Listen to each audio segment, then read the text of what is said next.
ABP Ganga, खबर आपकी, जुबान आपकी। यूपी में इसी महीने खाली हो रही विधान परिषद की 12 सीटों पर चुनाव के लिए आज चुनाव आयोग ने अधिसूचना जारी कर दी है।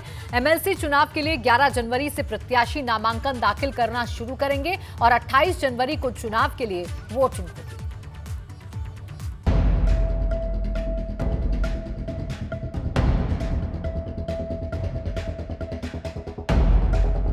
इस महीने की 30 तारीख को यूपी विधान परिषद की खाली हो रही 12 सीटों के लिए चुनाव की अधिसूचना जारी होने के साथ ही प्रदेश में एक बार फिर सियासी हलचल तेज हो गई है।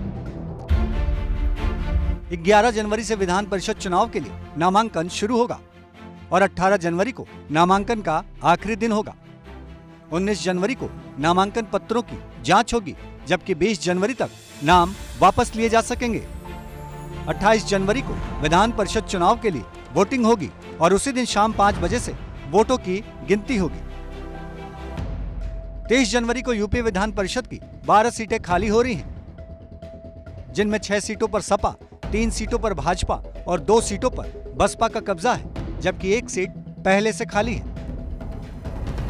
लेकिन मौजूदा समीकरण से साफ है कि 12 सीटों पर चुनाव के बाद विधान परिषद में भाजपा और मजबूत होगी, क्योंकि 12 सीटों में से 9 सीटों पर भाजपा की जीत तय है और समीकरण फिट बैठे तो 10वीं सीट भी भाजपा के ही खाते में जाएगी,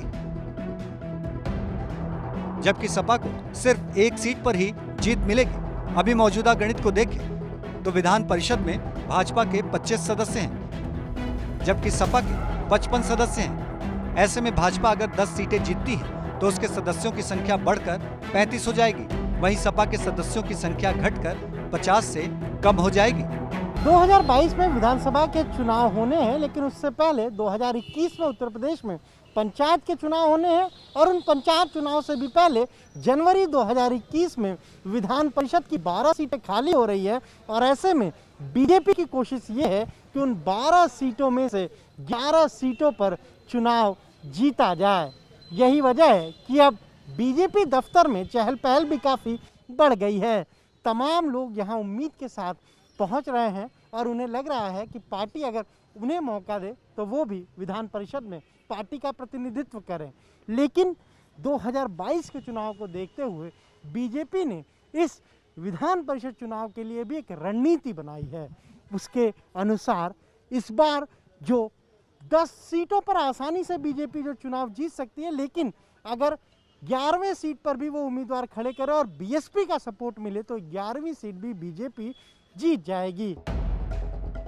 विधान परिषद चुनाव के जरिए भाजपा न सिर्फ अपनी ताकत बढ़ाने में लगी है, बल्कि सूबे में जातीय संतुलन साधने की कोशिश भी कर रही है। जिन उम्मीदवारों के टिकट पक्के माने जा रहे हैं, उनमें डिप्टी सीएम दिनेश शर्मा, प्रदेश अध्यक्ष स्वतंत्र देव सिंह और लक्ष्मण आचार्य का दोबारा विधान परिषद जाना लगभग पक्का माना जा रहा है, जबकि भाजपा 3 से 4 प्रदेश पदाधिकारियों को भी टिकट दे सकती है। इनमें जेपीएस राठौर, दयाशंकर सिंह, गोविंद नारायण शुक्ला, ब्रिज बहादुर, सुभाष यदुवंश, सलील बिश्नोई और अनूप गुप्ता के नाम चर्चा में हैं। इनके साथ ही महिला उम्मीदवार के तौर पर प्रियंका रावत और भाजपा की पूर्व महिला प्रदेश अध्यक्ष रही कमलावती सिंह का नाम रेस में सबसे आगे है। देखिए, भारतीय जनता पार्टी किसी जात की पार्टी नहीं है। जो व्यक्ति अपने क्षेत्र में अच्छा काम करेगा और जिसको पार्टी का पार्लियामेंट्री बोर्ड पूछेगा, जो पार्लियामेंट्री बोर्ड में नाम जाते हैं, हमारे यहाँ एक नीचे कमेटी है जो तय करती है और जो पार्लियामेंट्री बोर्ड डिसाइड करता है। इसमें जाति का आधार कभी भारतीय जनता पार्टी नहीं लेती, काम का आधार लेती है, उसके अनुभव का आधार लेती है। दरअसल विधान परिषद का यह चुनाव बीजेपी के लिए उच्च सदन में मजबूत होने का बड़ा मौका है, क्योंकि विधानसभा में ताकतवर होने के बाद भी सरकार को विधान परिषद में बिल पास कराने में मुश्किलों का सामना करना पड़ता है। लखनऊ से अनुभव शुक्ल, एबीपी गंगा।